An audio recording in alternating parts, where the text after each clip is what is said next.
Павle Аксентьевич — известный сербский певец духовной православной музыки.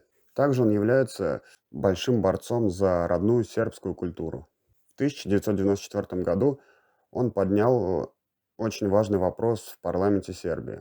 То, что в Сербии вместо родной славянской музыки набирает популярность переделанная турецкая музыка. Для сербских патриотов это очень такая больная тема, ведь Сербия несколько столетий была под властью турок. Давайте посмотрим на исторические кадры того знаменитого выступления. Вначале Павел Аксентьевич дал послушать депутатам песню турецкого певца.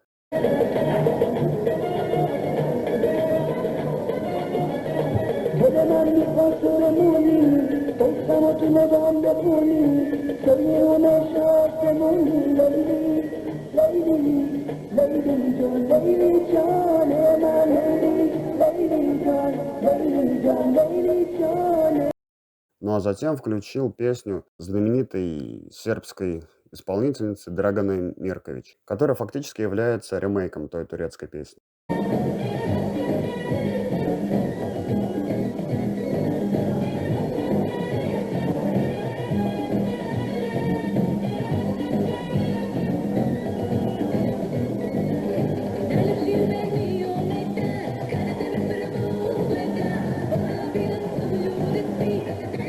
Ну а закончил свое выступление он фразой: «Мы, сербы, ведем себя так, как будто нас родили пьяные турки».